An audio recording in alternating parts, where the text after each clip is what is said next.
Hi, guys. Welcome back to the Second Class Parent Podcast. Today, I'm going to be talking to Xion Waring. He is a father who won custody of his son, and he also is currently working on a paralegal degree, and he's a father's rights activist. And I'm going to have him give us a little bit of his story and also hopefully some tips on what you guys can do in your situation to make out better in the family courts. Hey, how you doing today, Zion? I'm great, man. How are you? I'm excellent. Yeah, man. You know, I'm an average Joe. You know what I'm saying? I'm not wealthy or anything like that. I have a daughter who's 24. With that situation, I did not know how to apply myself to that situation. So I had lost her for over 12 years. We have a great relationship now. I rebuilt my relationship with my daughter, and that was from my first marriage. I got married to my high school sweetheart at 21 years old, and we got married and had a baby. And then, like 5 or 6 years, the relationship fell. And I still fully supported my child and went back and forth. But then I moved to South Carolina. And the moment that I moved, um, that's when she had leverage to deny and try to extort money and the whole nine, um, and deny, all visitations. I literally wasn't even able to talk to my daughter for over 12 years. And it was one of the most heartbreaking things for me because I delivered my daughter. You know what I'm saying? The doctor wasn't there. She literally had the baby it was a 3 hour labor, and the water didn't break until the baby was coming out. I called the hospital. It was like, oh, did the water break? And I was like, no, call us when the water breaks. Right. And I called them back and I was like, did the water break? They were like, did the water break? And I'm like, yeah, and the head is coming out. Right. Wow. I was going like that, and I literally delivered my daughter. It was just me and her, you know what I'm saying, and the baby. And the doctor talked me through it. So on my daughter's birth certificate, my name is two places as the father and the person who delivered her. Oh, wow. That's awesome. Yeah. So for her to even attempt to deny me, my child was really heartbreaking. It really did a emotional, psychological damage. You know what I'm saying? Like emotionally through that time period was one of the worst situations that I ever had. So once I actually built my relationship back with my daughter, started getting back on track, started getting back into my own businesses and trying to be my entrepreneur self and artist and martial artist and personal training and stuff like that. Got myself back on track, but met with my child's my youngest child's mother now, and it wasn't something that I thought that we were ever going to be like at a long term. But however, life does what it does, and we got pregnant together. And as a person who's very committed to my children, um, I stuck with her. You know what I'm saying? Wasn't the happiest situation, but I did my best. You know what I mean? To accommodate her and to be dad full time. And that's what I did. I actually learned something from the last issue with my daughter. Um, because I was able to work from home and because I'm an entrepreneur and everything, and I did tattoos and taught martial arts and stuff like that, and did a lot of stuff from home, I was able to spend the majority of time with the child. Okay. So here we go, another disillusion of a relationship. The first thing that they do is they go for the low blow. They want to take the baby. The baby to them is a possession. You know what I'm saying? It's their possession. You know what I'm saying? Man, take my baby and disappear. You know what I'm saying? Like, hold on. You know what I mean? I've been the one over here feeding him every day. I've been the one who wakes up in the morning, changes his diapers, bathes him, clothes him, plays with him, you know what I'm saying, all day while I'm trying to, set up for business when you come home from work. You know what I'm saying? So I can do my business when you come home, and but I'm daddy all day. You know what I'm saying? It's daddy daycare. You know what I Yep. mean? So so she ran off with the baby for like 6 months. Um, She didn't make any domestic violence claims or anything in the beginning. The first 6 months, I banged hard. You know what I'm saying? I went to court. I immediately filed the moment she left with the child. Um, and the process was it was new to me, you know. Yep. I didn't know what I was doing. But I just knew that I had to do something. I'm not going to let this happen a second time. You're not going to do what my ex-wife did and our child, because that was it really affected my daughter that whole 12 years, you know, not being with me. And so, yeah, not only was I wounded, but she was wounded. You know what I mean? My daughter was wounded. So I was like, no, there's no way in hell this is happening again. You know what I'm saying? And this is my little boy. I walked around with him with the harness and the whole nine every day. I was so happy to have a baby, you know what I'm saying, hanging on my chest. I carried him. She carried him for 10 months. I carried that boy for 7 years. Absolutely. Even, for real, man, I carried him on my shoulder all the way up until he was 7. It was like, put that boy down. He's big. You know what I'm saying? You're going to break your back. I'm like, nah, man, that's my baby. You know? Yep. So anyway, so I applied myself, getting into the system, the first, arguments and stuff going into court. I didn't really know the process. I didn't know how things went about and how, going to trial and then the negotiations and all of that. I had no clue as to how this thing worked. And so after, the first 6 months of deprivation from my child and then going into court, I was like, one of the things I don't like is to ever engage into something that I have no knowledge. You feel absolutely powerless. You know what I'm saying? And that's not a good place to be when you're trying to protect your children. You know what I'm saying? To have you're technically you're naked. You don't have no defense, no shield, no sword, no nothing. And that's not a good. And I hate feeling like that. People want to say, "Oh, I'm in control." It's not about being in control of everything. It's just being prepared for everything if I can. If I have the opportunity. Absolutely. Yeah, I would prefer to be prepared. So I started studying, man. It was not I was sleeping on she economically damaged me with my business and stuff. I lost, equipment, tattoo equipment, expensive stuff, and it put me in like she really wanted to make sure that I had a hard time fighting. So I was literally sleeping on a friend's couch for those months, but I wasn't even sleeping because I was up all night on my laptop studying Eschbach versus Eschbach, Walden versus Walden, Gaines, Troxel and Gainesville. So I was studying all of these paramount custody laws and precedents, and getting an understanding of how the process works. I started listening to this tons and tons of videos online.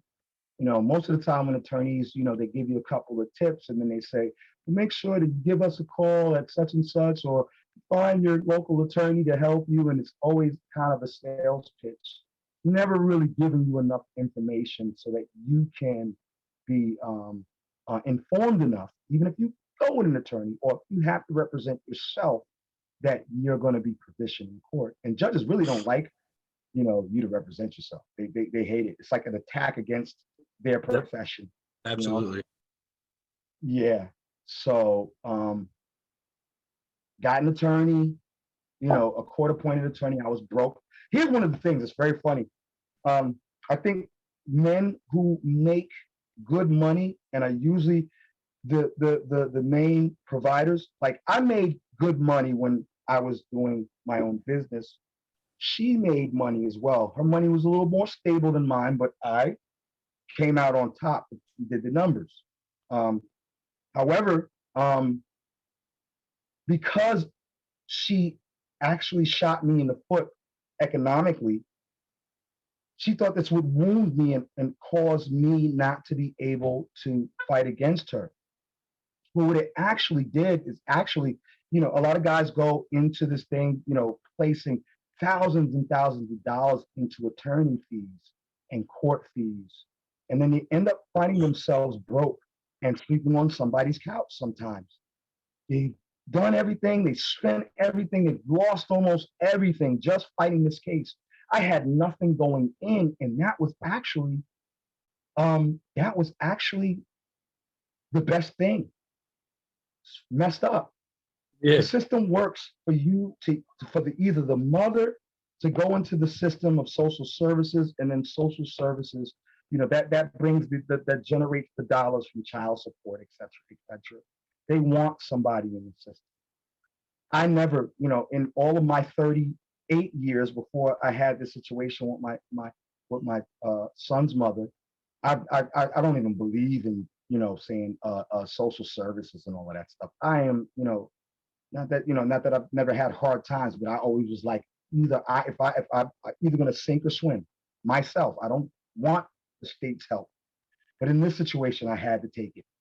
I was broken. I was sleeping on a friend's couch. My business was pretty much destroyed, and I had to try to build myself back up. I needed food, and I needed to be able to help people that I was living with, and so I went to social services and got into social services. Moving forward, not to be long-winded. However, I actually ended up fighting social services for my son to be on my case.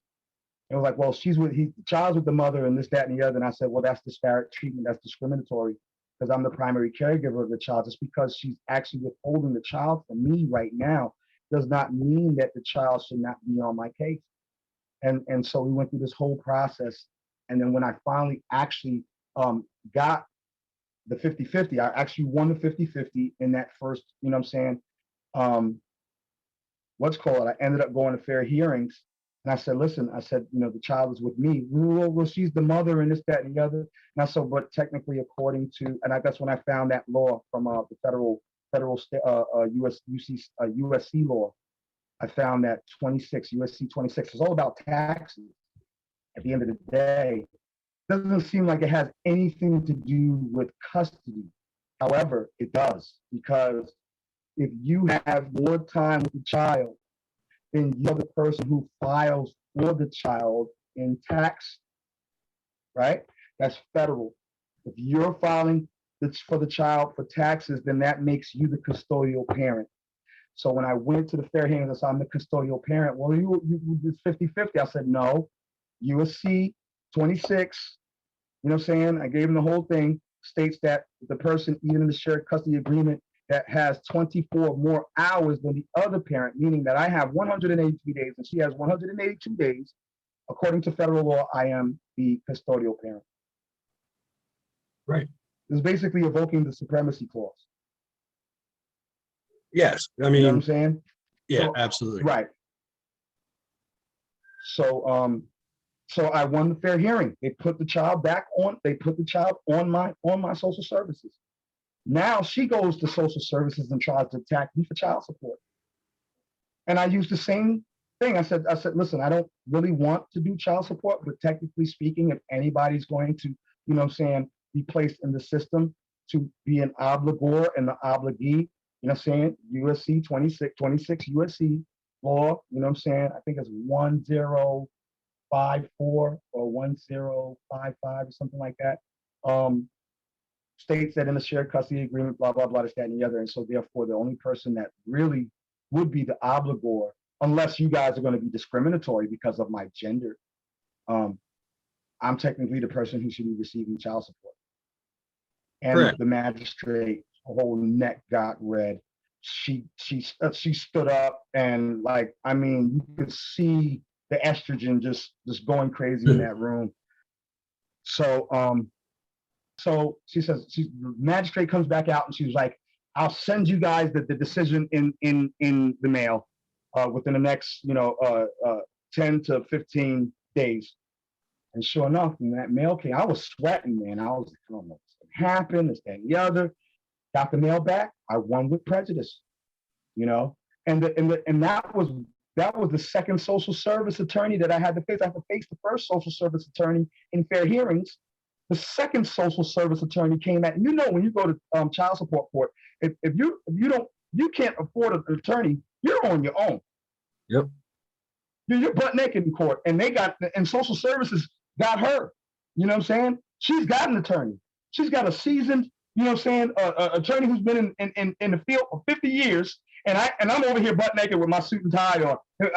Fellas, always get you a suit and tie. Do not go to court. You can go business casual, but I would suggest you go business professional. It's just changes the dynamic of how they view you. You know what I'm saying? If you go working class, dress blue collar, that they gonna look at you as such, and that's like immediate stigmatism. Oh, you know, he's gonna work, he's gonna pay these bills. I agree.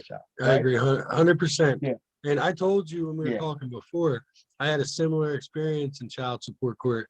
My ex had moved to North Carolina and tried to get me for child support while I had the custody of the child. He was living in my home. I went to custody court, and I had the baby on my lap, and they were still trying to deny me, wanted to put me on child support. And it ended up like 2 weeks later, a welfare investigator came out to my house and checked up and found out that, the baby did live with me. He was in his crib. And so she didn't get away with it. Right. But in the same sense, because she was the mother, they didn't do anything. Like, she was clearly trying to commit welfare fraud, and they didn't care. Right. Like, That's it was what it fine. is. Like, that's what it is. Yeah. I think a lot of dads go into family court thinking that they're on an equal footing. Like, okay, we're both parents, we're both equal. And the truth is, in the eyes of family court, you already have a target on your back because you're male. Like, that's the thing. That's the thing that we have to overcome. Yes. And, you know, that's what this whole movement's all about, is getting fair treatment. Right. How are things now? Are they any better with the ex? All right. Yeah. I mean, things are awesome.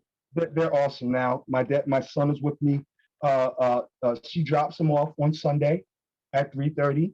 He stays with me during the week. I had to fight for school. She wanted to put him in a school. She literally, like, every step she did was to try to remove the child from me. So after we get the 50-50, that, you know what I'm saying, this is before he was able to go to school. He wasn't even in school yet. She moves to another township that's far out, knowing that the next year he's got to go to kindergarten. So I'm like, and it didn't dawn on me until it started getting close to school time. I'm like, well, if she's over there and I'm over here, what school are you going to in September? Right? And I'm like, oh, that's why she moved. Because now it creates a change of circumstances where now the child has to be with her if he's going to go to school over there. So guess what I did? I found a charter school. I told her, I said, I don't want to put him in the charter school. I don't want him over there, this, that, and the other. I said, this is a charter school, and you moved without, technically you shouldn't have moved, even though you're still in the jurisdiction, which was brilliant. I'll give you that. You're creating a situation where I will not be able to sustain the 50-50 will never be sustained. So you'll either end up with them or I'm going to end up with them. How do you want to play this out? You know? So I signed them up. And with the charter schools, it's like a roulette. You know what I'm saying? You know, you throw your ticket in and they roll it around and see what kids are going to go to the school and what kids are not. Luckily, my son was accepted. So boom, went back to, I started filing for court, change of circumstances, modification of custody. She moved over here on purpose, and I'm here. Oh, I moved because he said he didn't want the child in the public schools over here. Or he's not. I signed him up for a charter school, and the charter school accepted him. And then here was the cool thing. I knew that the judge, obviously, he's a judge. His children are not going to public school. They're going to private schools, right?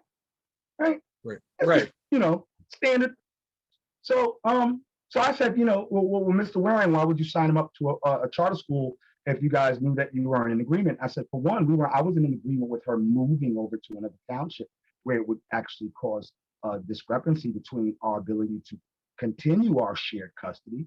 However, I like charter schools. I want my son, not only is it, having uniforms much cheaper than, our kids having to compete with people's dress codes and styles and stuff just to be fashionable and buying Nike sneakers and stuff. But there's a certain order. I said, I can't afford to put my son in a private school. And I'm looking at the judge at the corner of in a private school, but I would like my son to be in kind of a private school setting. Oh, he goes into a whole story about his kid. Oh yeah, man. The cost of uniforms and this and that. My children did very well. He said, Mr. Waring, that was a very good decision that you made. At first, he was all, attacking me. You know what I'm saying? Well, why would you do that? Now, all of a sudden, he did, oh, this makes sense. Okay, well, we'll do this, blah, blah, blah, this, that, and the other. We'll come back and convene. So I go to the principal of the charter school. I said, listen, man, I want my son here. I said, would you show up to the court? And he was like, well, I don't know if I can do that. I said, I explained to him some of the situations. His son is very smart. I'm not trying to deny her custody, but I said, I don't know if you've been a child of divorce, but he was like, I'll show up. He came to the court as a witness, and he's got like multiple degrees. He's Dr. White. And he was like, Mr. White, he was like, excuse me, it's doctor. He was very gay. Right. No, it doesn't matter. He was awesome. He was so awesome on that. He helped me win the school situation. So now the child has to be with me Monday through Friday. Yeah, one of the great things about that story is I think one of the things that helped you is something that all fathers should know when they go into family court. Right. Never make I statements. It's not about you. It's about the kids. Yes. So right. if your situation is you're going in there and I want him in this charter school because that's going to help his future and he's going to be a better person and he's going to be better educated. Right. That makes you look good, whereas she's coming off as, well, I want him here with me and it's my right to have him. You know what I mean? And that's the one thing I try to hammer home that all dads that I talk to. Forget you. Forget it's your right. You don't have, it's about his right to be with you. Absolutely. Right. And that's the thing is like, that's one of the greatest charges for women going into custody. However, it becomes an Achilles tendon for them, if because one, they got the presumption of motherhood. Remember the 9/10 law, even though 9/10 deals with possession, and I'm learning about trust law, wills and estates, and probate right now. And it's so interesting how this really reflects even in the family courts, because we're talking about inheritances and beneficiaries, et cetera, et cetera. But it really has to do mostly with it's property law. It goes back to like old England, you know what I'm saying? Really, the first, trust and stuff started in like Rome, ancient Greece and stuff, you know what I'm saying? But it's so interesting because while your children are not property, that birth certificate and that presumption of motherhood almost places the child. It gives the mom 9/10, the 9/10 rule, which is 9/10 of its possession, right?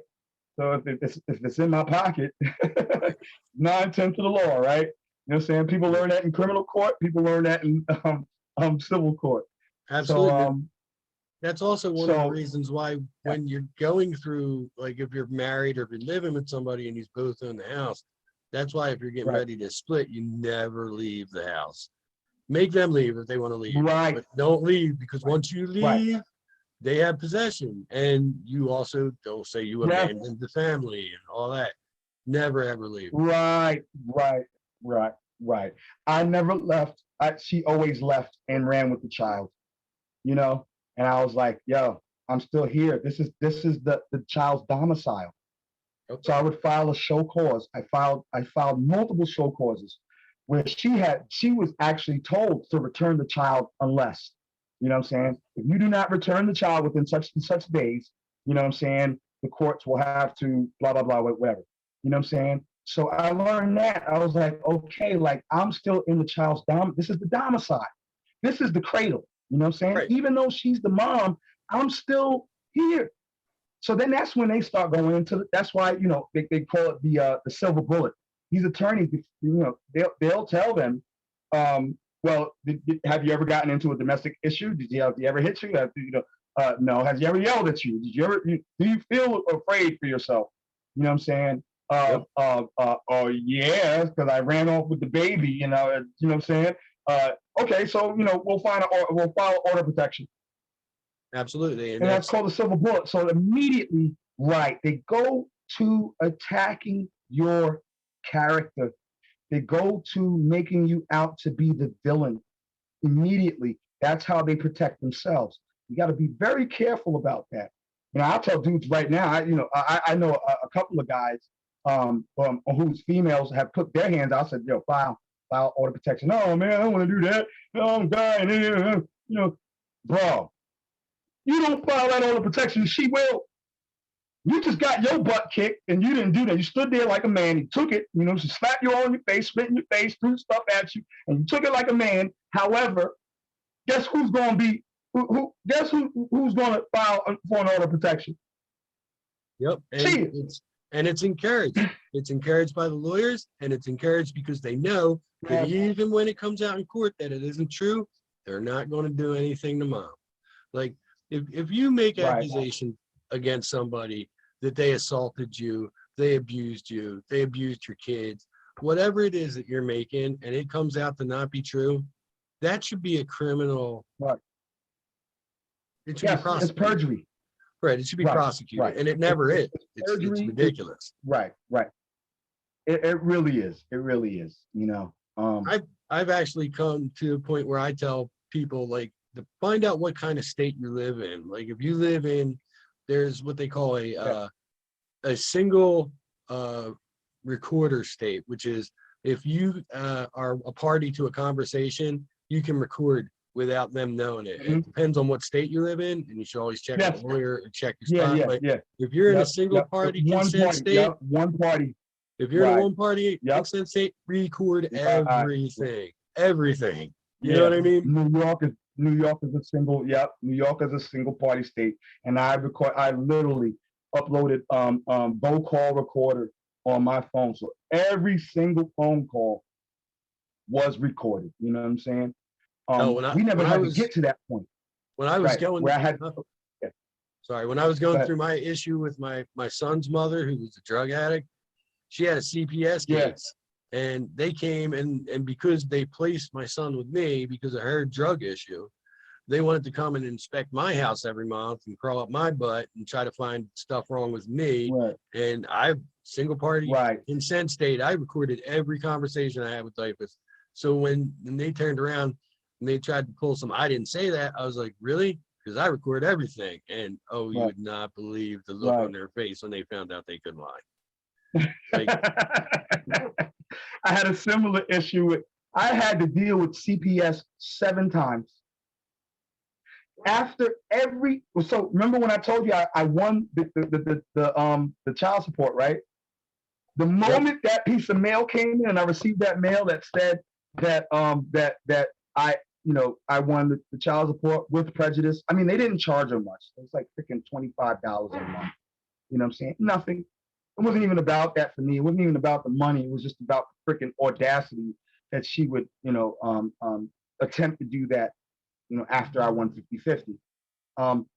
So immediately, as soon as she gets her mail, that same day, my mail, I looked at the mail, the date on the mail when it was sent out and when I received it. And that day, when my son comes home, she dropped the baby off. An hour later, here comes Child Protective Services. The first time. The next time I won a case, literally after leaving the courthouse, CPS gets a call and they come to my house.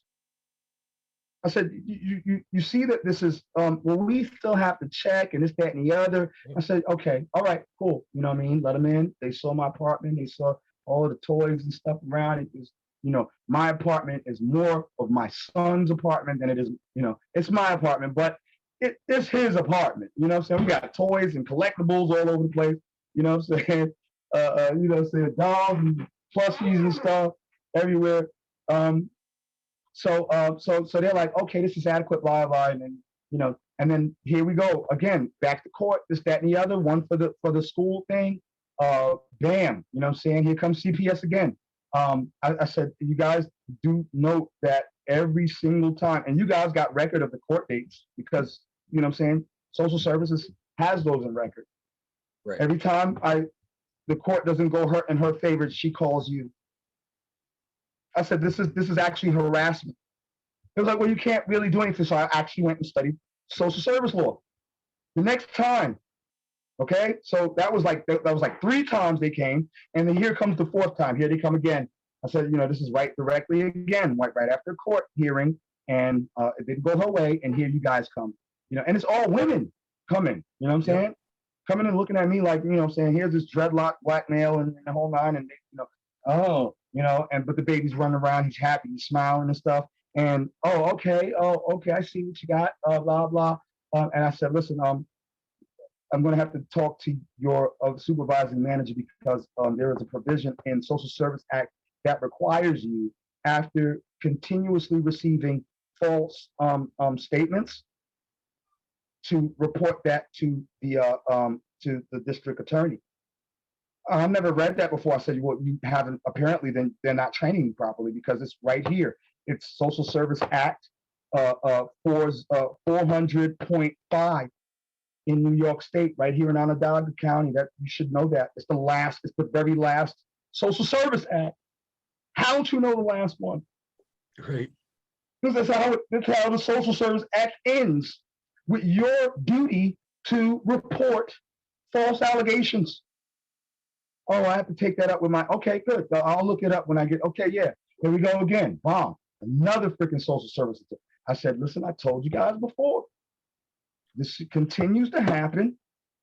I'm going to end up suing you because you're not following your own. It's right there.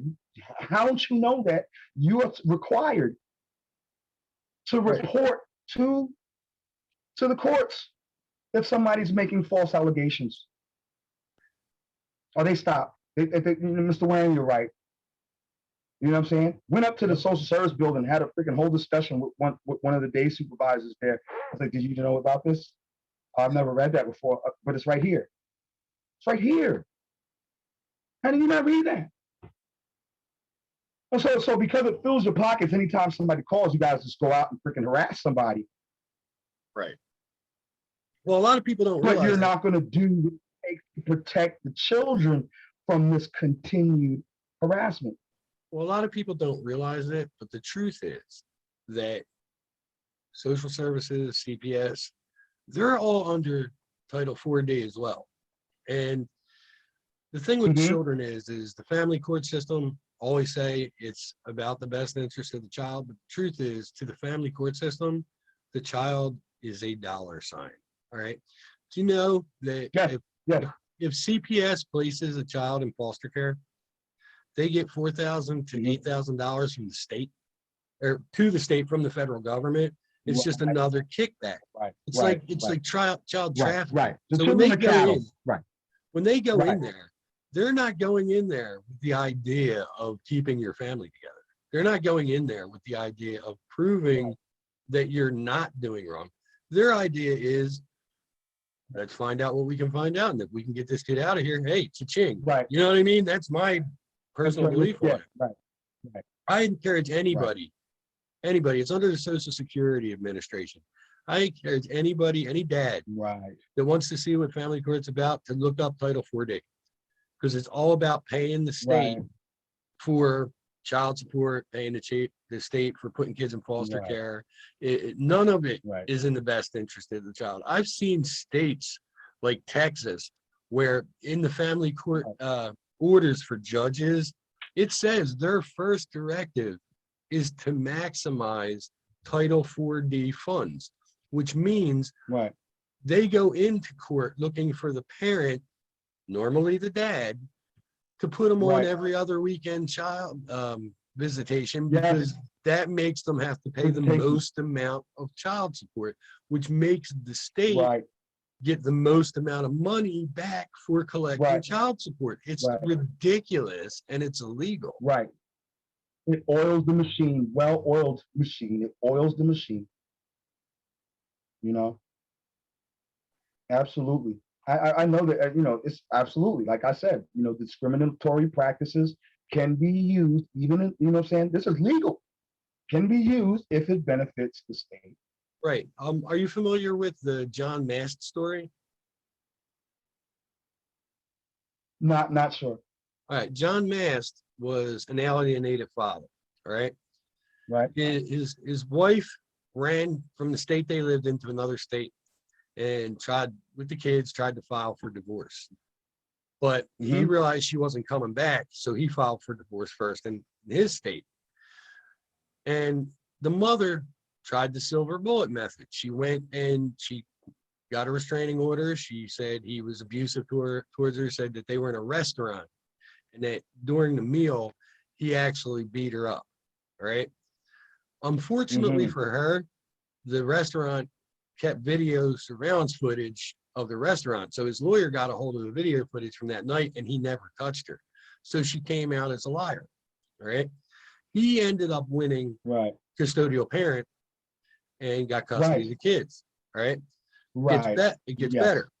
Right after he won custodial parent, after a complete civil trial for what's in the best interest of these kids in custody, she then conveniently remembers after that he molested the children.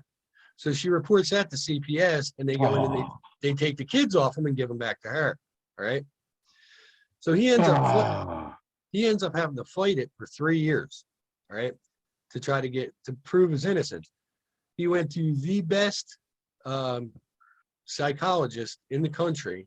For child support, or not child support, but for child molestation, sexual, battery, things like that, and was found to be innocent of ever touching his kids. He took multiple lie detector tests, passed every lie detector test with flying colors. Finally presents in court and wins to get visitation with his kids again. She calls him up to meet her in a parking lot to exchange the kids. Her dad shows up and shoots him to death. Shot him to death in the parking lot. Wow. Right. So right now, that's like a huge, huge case. Dad's obviously in jail for murder while he's waiting trial for allegedly murdering him. Daughter's got the kids. Oh, I gotta look at this trial. I gotta see this trial. And we're actually right now, there's everybody that does father's rights issues is using a hashtag #IstandwithJohn.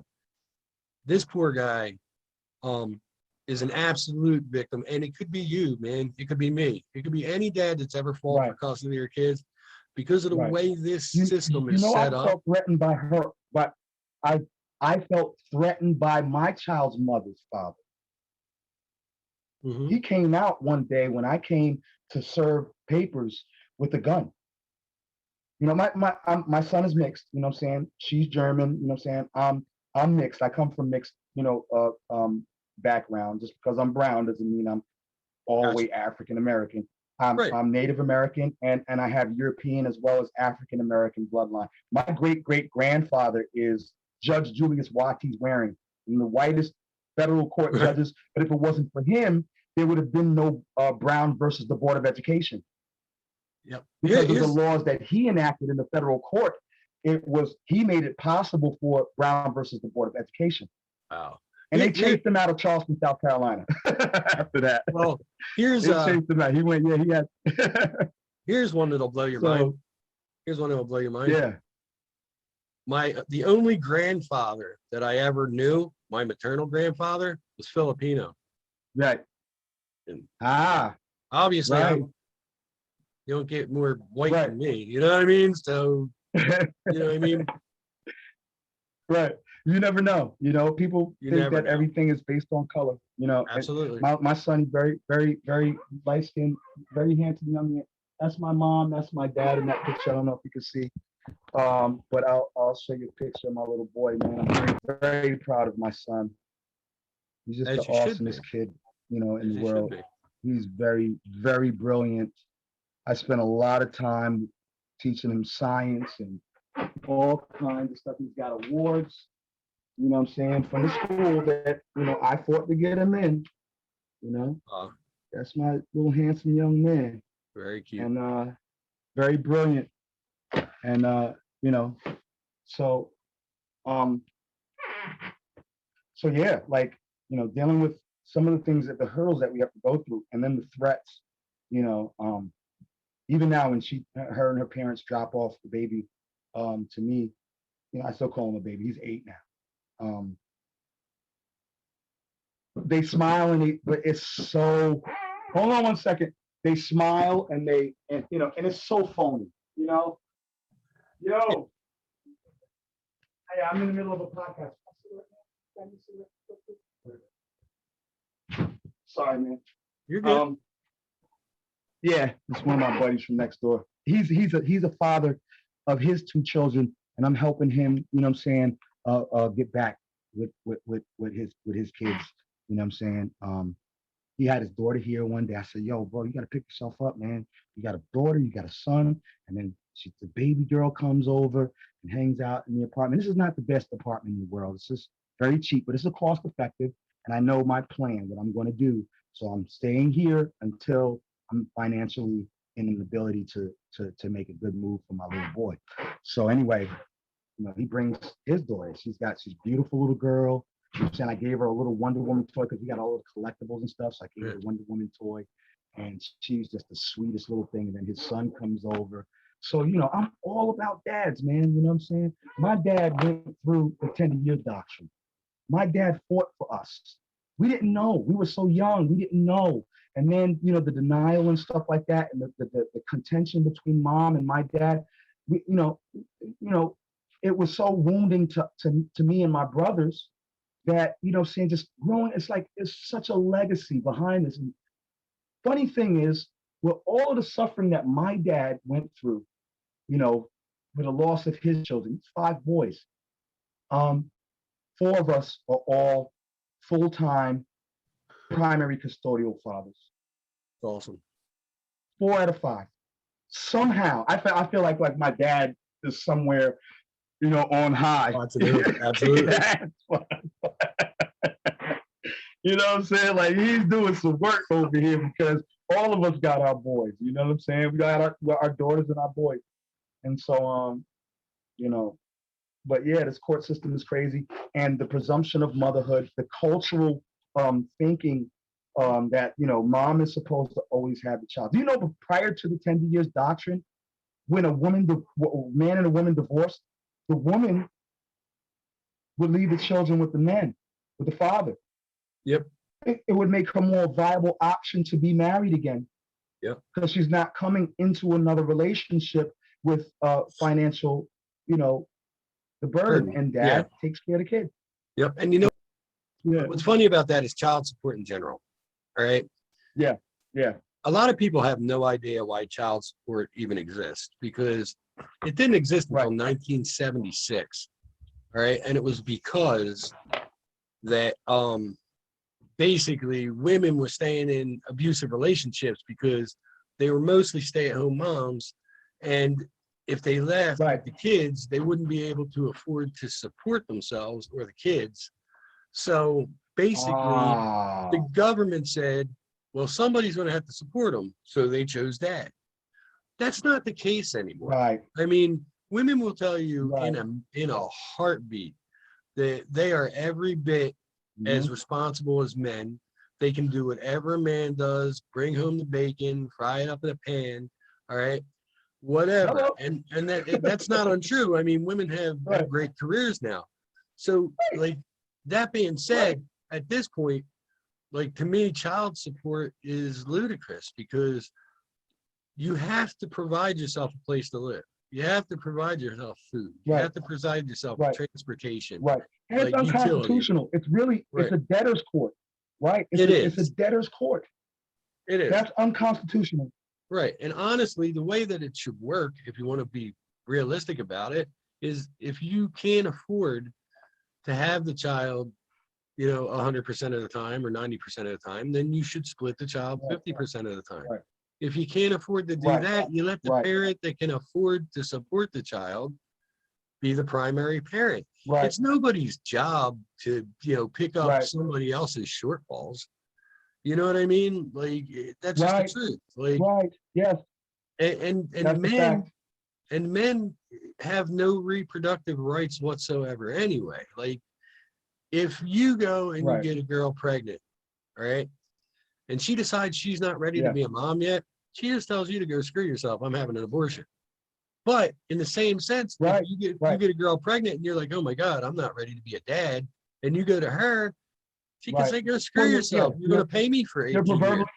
Yeah. Right. Like, that's not proverbially fucked by the That's not equal protection under the law. That's not equal protections under the 14th Amendment. It's not. It's not. It's discriminatory. It's absolute disparate impact, disparate treatment.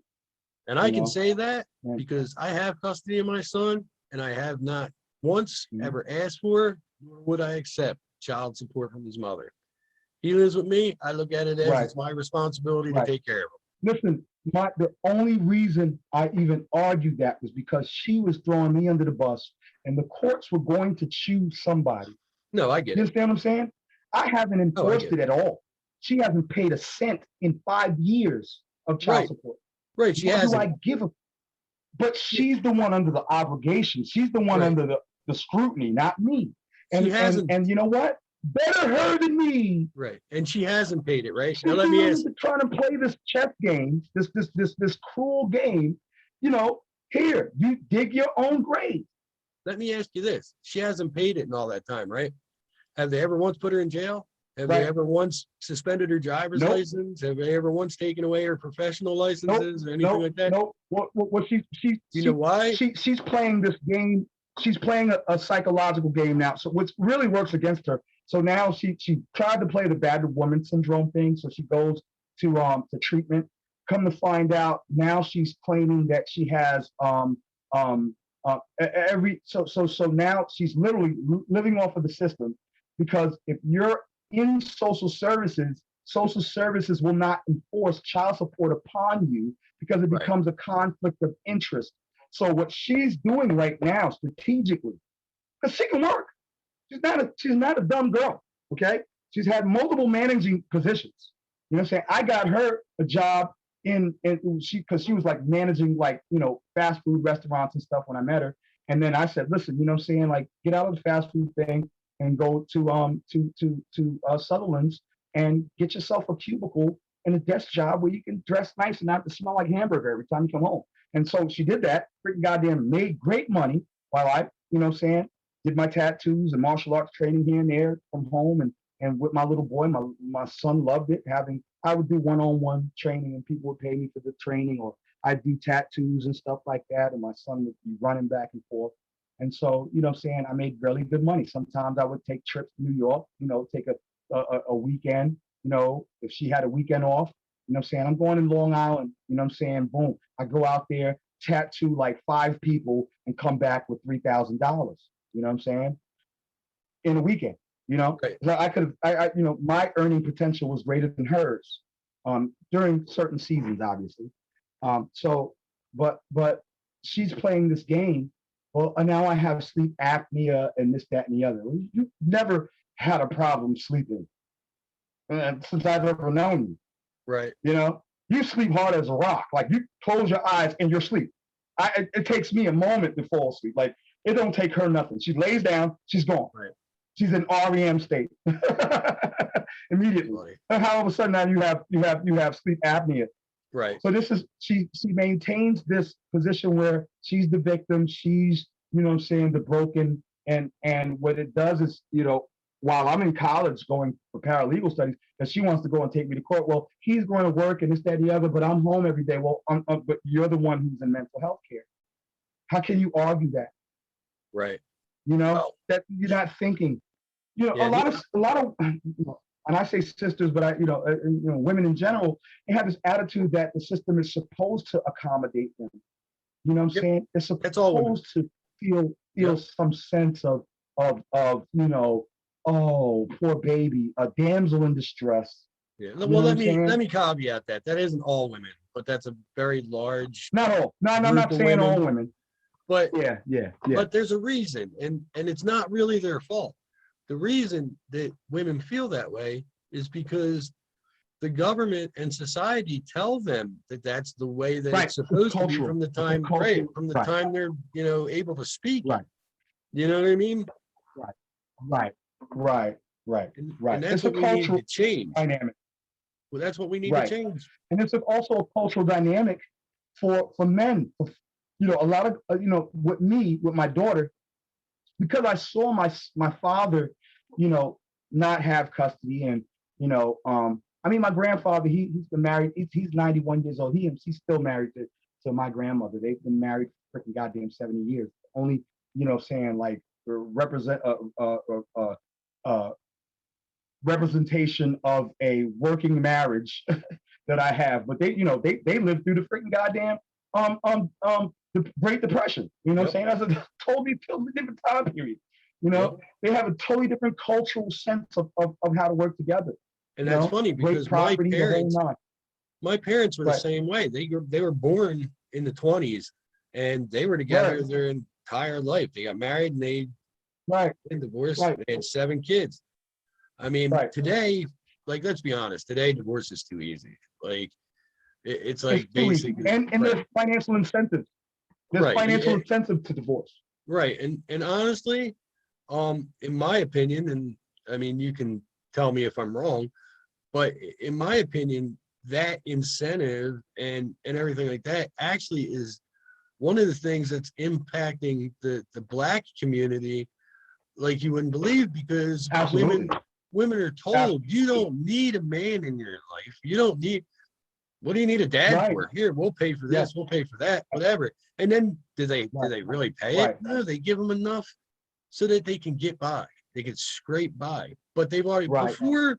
before the Right. before all this Right. happened, like back in the 50s, one of the strongest units in this country, Right. a lot of people are unaware of it, but back in the 50s, one of the strongest family units in this country was the Black family. Like, African Americans. Yes. absolutely. And they Absolutely. destroyed Had to that. stick And together. they Absolutely. destroyed that in the Absolutely. 60s, and they did it on purpose. Like, people don't realize that. It wasn't an Yes. accident. That was intentional. No, it wasn't. Right. It was designed. It was by design. It was by design. You know. And that's a I mean, I don't want reality. to make it That's the racial or truth of the anything, matter. but like, if you're going to keep it real, you got to Yeah, keep it no, real. but You know what I mean? it has context. It has context because we're talking about even gender discrimination.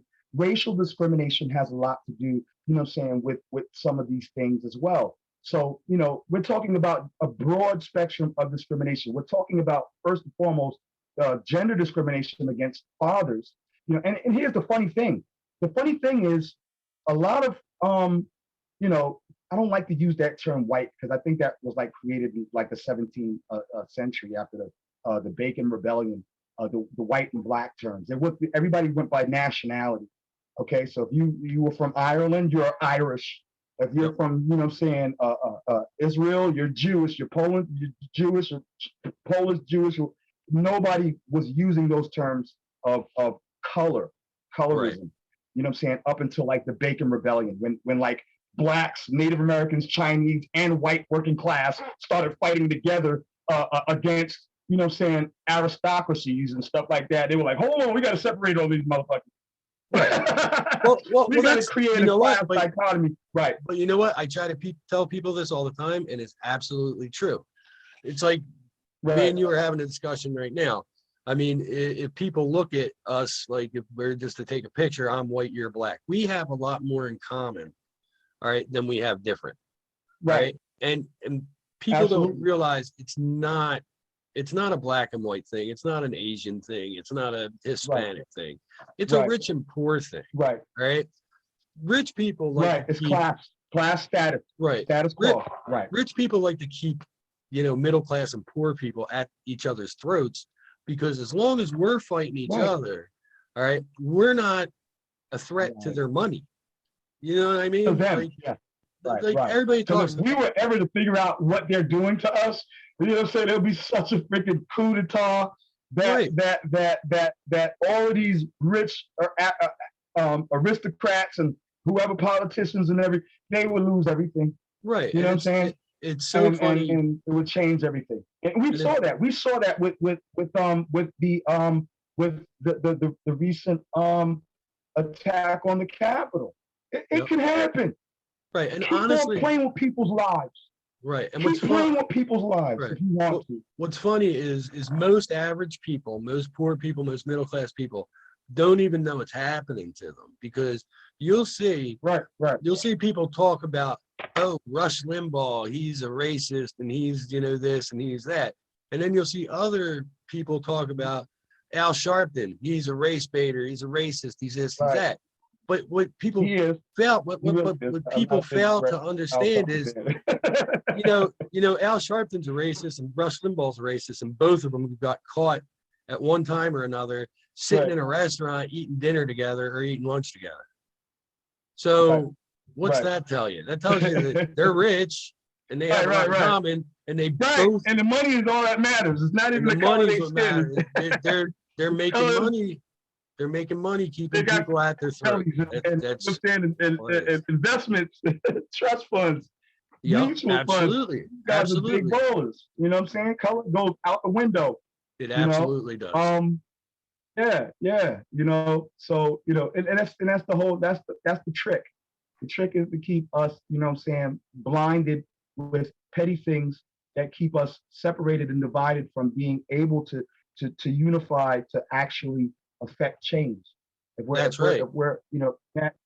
keeps the rich rich and the poor people poor. Correct. And here we are freaking fighting battles with each other when we're both in the same boat. You know what I'm saying? Because you feel that you have some greater opportunities, or some African Americans over here feel like, like they deserve this, that, and the other. And that's really the dichotomy that keeps this, that's the scales. Right. They say justice is blind, right? She's blind. She's so damn blind that she don't know what the hell she's doing. And the sad thing, right. And the sad thing is that if you really want to do away with racism, if you really want to do away with it, there's only one way to do that. And the only way to do it is to sit there and start teaching your kids from an early age to stop seeing differences. Right. All right. Because when I look at you, I see a man. All right. Because the only difference between you and me really is that you have a higher melanin production in your skin than I do. Like, why is that a difference? Right. Like, I have blue eyes, you have brown eyes. That doesn't make us different. You know what I mean? Like, you know what I'm saying? That makes sense. Right. My great granddaddy had blue eyes. Right. You need to have a colorblind society, and the rich are not going to let that happen at all costs. They're not going to let that happen. Right. There's even colorism in the Black community, where light skin. You know what I'm saying? Like, if you go to South Carolina, I have land over there actually, and it's on Waring Drive. My whole family land that was given to my family from my great grandfather, who, was the federal court judge. He had children, with an African woman. He was his father was a slave owner, but when he received as the beneficiary received the estate, he decided that he was going to give that property, the land, to the African Americans that lived there. He wasn't, he was like, I'm not doing this crap, So he gave that land to them. That's Waring Drive. My last name is Waring. So in Charleston, South Carolina, there's two Waring Street. There's Waring Road, and then there's Waring Drive. One is the Black, one is the white, and we're all cool. Like, we have a relationship. You know what I'm saying? But on that land, there are the light skin and there's the dark skin. And there is a cultural dichotomy even amongst them. My grandmother, she's Native American, but she was the darkest one out of all of her sisters. And they actually disowned her when she married my very dark-skinned grandfather. So the discrimination thing goes into so many different facets. But the funny thing that I was a lot of I don't like that term white. I was trying to get to that point, but in my father's rights page, the Fraternity of Fathers' Rights, I started that.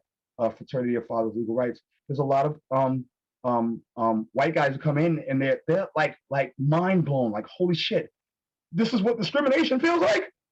Yeah, Right. motherfucker. Right. You just realizing this shit. Right. You know, the moment you feel it, like they they didn't have the discrimination, trying to get jobs and this, that, and the other. However, when they fucking figure it out and they're like, holy shit, that I'm being discriminated against, but for just having a fucking, you know what I'm saying, a different freaking sexual part, Right. and I'm being forced for labor. I'm being threatened for my financial security. I'm being threatened for my children. The removal of my children. It's like, bro, they say, I don't even know how many people commit suicide. That so many men commit suicide just from the loss of their children every year. I think it's somewhere around like 2,000. It's like a freaking high number of men. Hey, buddy. Say hi. Hi. This is my son that I actually got custody of. His name's Tyrion. So. Yeah. Awesome, man. How you doing, buddy? Dad. Is this Yeah. He's Oh, awesome. Why don't you go play with toys? Because Daddy's in the middle of doing a podcast. Or go watch. I wish my son was here, but I don't want him to hear all of the things that I'm saying. I don't like him to, have any negative views. Not the trampoline, maybe. Awesome. Hey, buddy. what? I said maybe we'll go on the swings or something, but the trampoline's a little far away right now. Sorry about that. Man, no, man, never apologize, man. Being a dad is one of the most awesome things in the world, man.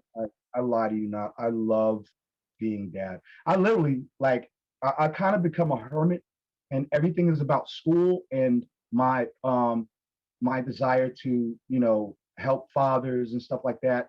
I've done a lot of information and stuff. I never ask for anything. You know what I'm saying? As a paralegal and as an advocate, I can't ask for financial compensation. It's not even about that for me. It's about, changing the tide and being an awesome dad. And also my son is going to be a dad one day, and he gets to watch me. He sits in, this is my desk over here, and there's a big TV screen and the whole nine. And I go and sit over there and I do my homework while he does his remote learning over here. He's getting used to being in a cubicle or desk space. He's doing his education, but he sees dad over here doing his homework. You understand what I'm saying? That's awesome. And so it's all about leading by example. You know what I mean? I don't want my son to see me in the streets or think that he has to be this thug or some tough guy. Dad is kind of a tough guy. I can be, but I would rather him see the intellectual side. I have a painting on my wall where he's like sitting on. I painted him because I'm an artist and stuff. I painted him with a crown on his head. He's sitting on a throne. I painted that I would say 5 years ago. So when he comes in here, this is his space, and he sees himself. He has his own self-images of himself, like in this regal, like, you're awesome, dude. Like, your life is going to be amazing. If you put your mind to it, you're going to be freaking amazing. You understand what I'm saying? And that's what that's really my focus, man. It's like, I get so much out of it trying to help others. And I get a lot out of it just watching my son. My son will turn around and say to me, Dad, this, that, and the other, blah, blah, blah, this, that, and the other. You talk about science and the whole nine. I'm just like, yeah, man, I like that. And we just have discussions just like we're doing right now. He sees me on podcasts and stuff too. We do debates. And I have a youth debate league that I'm starting up with for young kids to do debates, because arguing the case is so important. Absolutely. So everything is about that intellectual intellectualism and having a moral compass. A lot of people are like, we know the statistics of children born in single mother homes. Not to knock every single mother.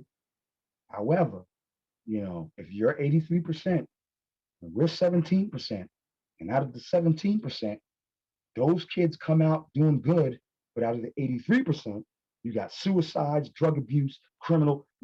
Take your lumps. Be accountable. Well, that's the truth, and it's not. But that's the thing, and I Yeah. try to explain this to people too sometimes, is that it takes two parents, and the reason why you have so many problems with young boys who are raised in single mother homes isn't because moms are bad. It's because men have been boys, all right? A man knows a Right. lot more Right. about how to raise a boy to be a man than a woman will ever know, simply because she's never been through it. Like, we know what our boys are feeling because we've Right. been there, you know? And Right. it's Right. unpopular and people don't like me saying it, but the truth is it takes a man to raise a man. Like, that's just how it works. Right. Right. Right. You know, another thing that I consider too is like, you know, with our daughters, we give them the baby dolls, you know, and we're preparing them for the motherhood thing. We rarely really prepare our boys for fatherhood. And I'm not saying give them dolls, because I honestly think that when we give our daughters these, you know, plastic head dolls, these, you know what I'm saying, Cabbage Patch Kids or whatever, that really what we're doing is we're teaching um, the girls that those babies are possessions, Right. that they're objects. Right. You know, so I've considered that, like, you know, I've seen so much objectification of children by moms. Oh, that's my child. Like, no, it's Both a of our human child. being. Right. You know, Well, from an African American freaking goddamn heritage and a Native American heritage, I don't want to look at any person as a piece of property. correct. That's offensive to me. You know what I got? You know what holidays I got? I'm taking my time because I'm really offended by it. I got 2 holidays. Guess which ones? I don't know. The 4th of July and Easter. Father's Day and Martin Luther King Day. Oh, wow. Wow. That's crazy. Super offended. I would be So offended. I only get. So technically, we were supposed to split the Thanksgiving holiday up every other year. Thanksgiving would be mine because my family's got the Native American side and they do an awesome Thanksgiving celebration and everything. And mom, she has, you know, she's got Christmas. I don't do Christmas. You know what I'm saying? I'm kind of a Hebrew. You know what I'm saying? Like a black Jew. And and I don't do the Easter or nothing like that. That's mom's. She can have. I never had a problem with her, and I don't have a problem with him enjoying those holidays. When I grew up, I had those holidays. You know what I'm saying? So you do those holidays with mom, but Thanksgiving should be mine. You know what I'm saying? But I'm sorry. Like, I love Dr. Martin Luther King, but now that they subjected me to that, like that, those are the only 2 days according to my legal document. Even though I'm the primary caregiver, I get Martin Luther King Day and Father's Day. And so now it's become such a negative thing. I call Martin Luther King Day National Negroes Day and Baby Daddy's Day. Yeah, that's sad, dude. You know, I'm offended. I'm absolutely offended. So when I I can do go back understand to that. court, I'm gonna put their balls to the wall on this one. You know, I I'll put their understand balls that. to the I mean, wall. let's be honest. Most parents that are in 50-50 sharing usually rotate holidays. Like, and if you're willing to automatically give up Christmas and Easter, I don't see any Right. reason why you shouldn't have Thanksgiving and, you know, whatever other day Right. you want. I'm not sure Father's Day. I got more than 50-50 now, but that was her fault. I have more than Right. 50-50 now. Right. I have 63%. That was my doing. That was every single attempt that she made ended up shooting herself in the foot. Because she's going to assume that I'm just not intelligent enough to do it. No, I just proved to you that I can do it.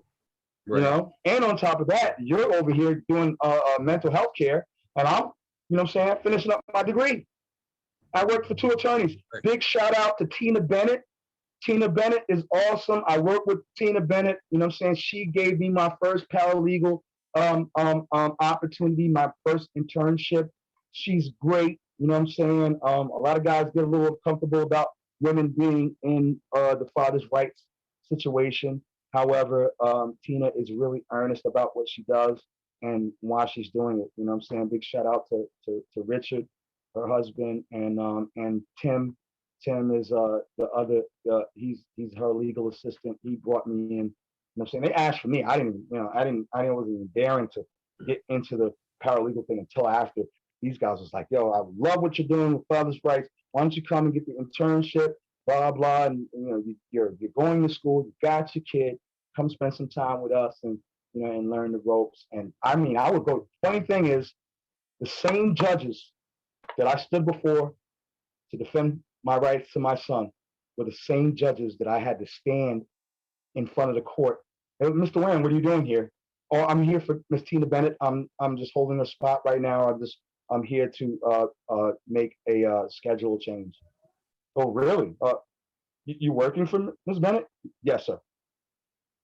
And the magistrate that got read when I invoked the federal supremacy clause, I stood before her. She was like, Mr. Warren, and the social service attorney that freaking tried to kick my butt.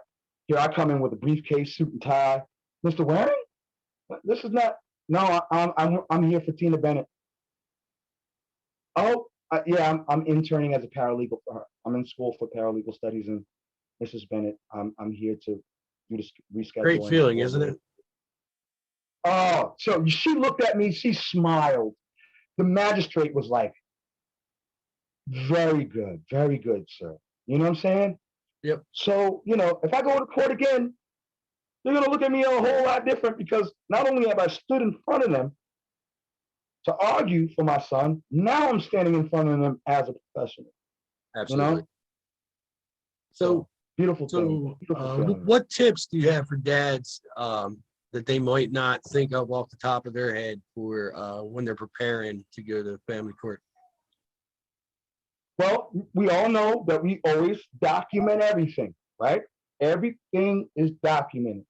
My secondary tip would be, don't always play Mr. Nice Guy. Does it mean that you get violent or freaking, rant and rave or, look like a lunatic?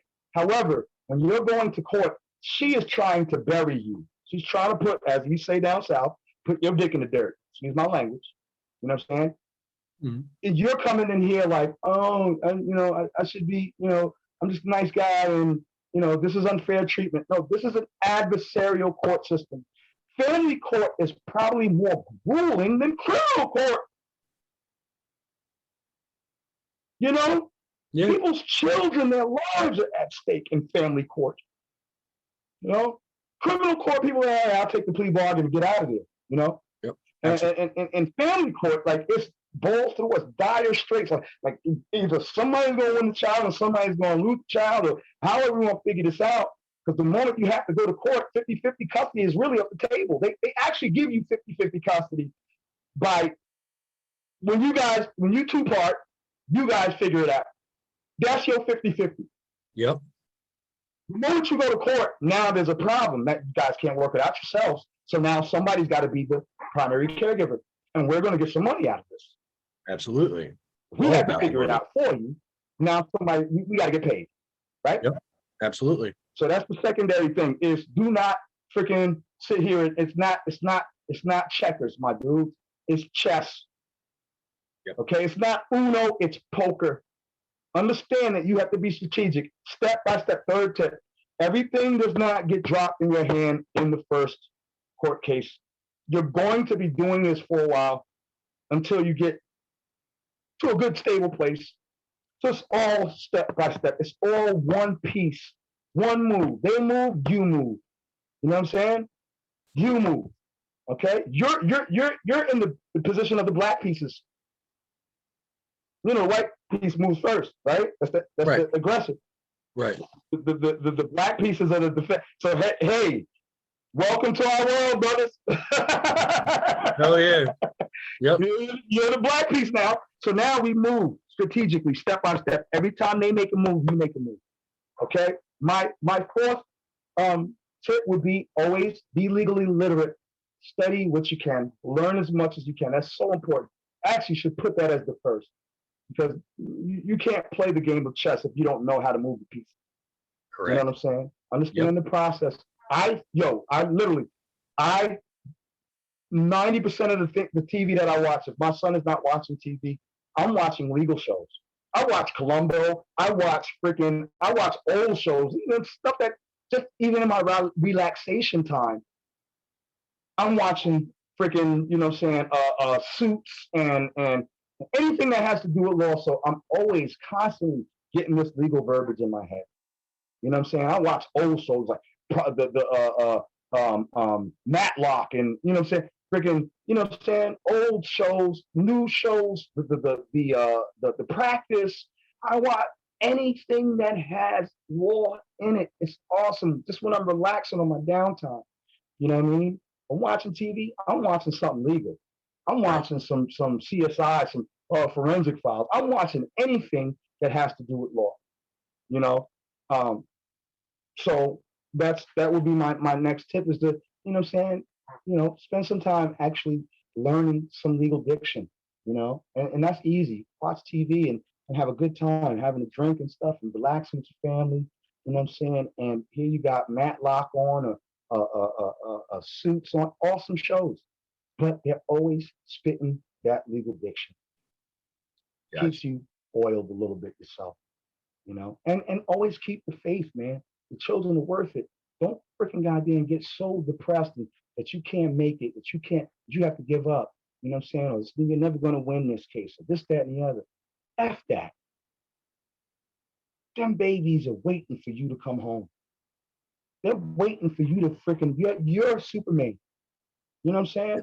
You're a Superman to those babies. And you got to just put on your cape, man. My cape is my tie and my suit, my 3-piece. I'll go in there. The last time I went to court, the judge was like, "Oh my God, you're dressed better than all the attorneys in here. Who's your tailor?" Funny. You know, yeah. So, you know, I don't go in there like, you know, I'm African American. I got dreadlocks and the whole lot. I went in there with a freaking fitted hat and a basketball jersey and some jeans with my butt hanging out. You know what I'm saying? They think they are. You know what I'm saying? Yeah. I've seen it. I've seen one dude go to court to criminal domestic violence court with a wife beater on. Yeah. I've seen Oh, that. you're Kind of losing stuff, today, bro. yeah. Yeah, you got a wife beater on. Another dude is going to one of the attorneys that I fired like 3 attorneys, but one of them was really good. Get yourself a young attorney who wants to make his mark. Awesome tip. The older cats, they built relationships with the judges. They built relationships with the child attorney, the child guardian. They built relationships with the magistrate, and all they're doing is mitigating. 9 times out of 10, your court case ain't even going to trial. They're going to figure out something. Y'all going to negotiate. And 90% of all court cases, this is an actual legal standard. 90% of all court cases are settled outside of court. They say on the court stairs. Yep. So yeah, well, we're gonna get ready. We're gonna set a date for the trial or the pre-trial, this, that, and the other, blah blah blah, blah blah. And attorneys, if you guys want to convene and discuss any matters or whatever, make sure you contact the judge's office if there's any changes or whatever like that. He's letting them know we don't want to go to trial. Y'all figure this out. Y'all talk to each other and then go and talk to your freaking clients and make them come to an agreement so we don't have to spend any more money wasting time with this crap. Because get all your stuff together, but 9 times out of 10, all of your evidence, if you play your cards right, you're going to make them fold, right? They're either going to make you fold or you're going to make them fold. Right. So we're not even going to get to the part where I have to reveal my discovery and my evidence and sit on the stand in it. Okay? 9 times out of 10, you're not going to get there. You know, you don't really want to. Because then, Right. you know, saying like, it's up to the judge. You know, you want to freaking you want to raise the stakes. Oh, word, are you doing this? I'm going for sole custody. I'm going for sole custody. I'm going to show all of these things, and we're going to give your attorney all of the evidence that I have against you, this, that, and the other. And bam, your attorney's going to be like, well, you got this, you got that. You have nothing on this argument. There's no proof of domestic violence. And I think that you should try to figure out something. Well, I don't want to. Okay, well, if we go to trial and his evidence is heavier than yours, he's got the preponderance of evidence, you're going to lose. and he's going for full custody. So you want to take that? You want to take that chance? Oh no, I don't want to take that chance. Okay, so we need to come to an agreement. Right. Raise stakes. Always, you shoot for the stars, you land on the moon. Shoot for the moon, you get stuck in orbit. Right. Right. You know? Always shoot higher. Always shoot further than and you end up mitigating down to what you really want, guys. You know. Well, I got to tell you, I want full custody, and then we can talk about 50-50. Right? yeah, I got to tell you, I do. From talking to you and looking at your page and stuff like that, I have a ton of respect for what you do, and I'm really appreciative of it because we need more dads to get involved in this stuff. Like the more people we can get involved, the more voices that can be heard. You know what I mean? I'm waiting for the protests. They're like, when are we marching on Washington? Right. You know what I mean? Like Right. that's where things really start to change. I'm with it. When people stand up. I was just gonna wait until after all of this stuff goes down, like all of these mass shootings and attacks on the Capitol. I was like, no, right now is probably not the right political time to do a march yet, but however, it's necessary. We need to do that. It needs to happen. We need to stand up. It needs to happen. Yeah. And like there needs to be like there actually needs to be a foundation where, you know, people can donate money and stuff so that when dads need to go to court, they can get, you know, a lawyer. And there are so many dads that are like, some support, some financial support. Right. And there's nothing. I'm gonna tell you, man, one of I told you, being broke actually worked in my favor. Right. But only because I studied. Because now I got a free attorney, but he got to do what I say, and I know what the hell I'm talking about. Oh, they hate that shit. Right. Well, Mr. Wayne, we should do this, that, and the other. I said, no, that's actually that's not the new legal precedent right now. The most recent legal precedent is such and such versus such and such, and it states this. Oh, really? Yeah. You know, look it up. And this is what I want to argue, and this is the precedent that supports my argument. Yeah, people need to know, you know, that there is a lot of discrimination in family court. And not only family court, just in the whole, you know, father's rights issue. Like I actually talked to a father who was a battered husband. All right. And he left the situation and tried to leave the situation 8 times. 8 times he went to a battered shelter. 8 times he was turned away. Right. Why? Because he was male. They couldn't let him in because there were women in there that, you know, are abused. So they can't have a man around. This is a man that's being abused. Right. So we need to have an infrastructure. They don't got Vernon's house. They got Vera house stuff, right? They got Vera house, but they don't have Vernon's house. Right. And we need to have, you know, we need to have something in place for men in that situation. I mean, men have a hard enough time as it is. Even here, this is a perfect point. Here in Syracuse, there are so many different housing authorities that literally specifically focus only on single mothers. Right. And their presumption is that there's like a beautiful apartment. I could have lived there if I had boobs in the universe. I'm a single dad. Oh, well, we only, this freaking racist, genderist. Right. Telling me as a single father, you know what I'm saying, going to college and raising my son that I can't live in here because I don't have the right parts. Right. And these are the same and they're people. all over the place. There are more resources for single moms than there ever will be for single dads. Right. And it's done by the same and that's people. Problematic. That's it is. Yeah. It's done by the same people that will tell you beyond a shadow of a doubt that there are no differences between the sexes, and men should be sensitive and men should be in touch with their feelings. And, you know, if you're abused by a woman, then there's something wrong with you and we can't help you. Like, it's ridiculous. The whole situation is absolutely ridiculous, and it's absolutely discriminatory. Yeah. It's a big F fest. Right. You know? Yep. But I'm glad that here's the deal. I'm glad that a lot of dads are starting to step up to the plate.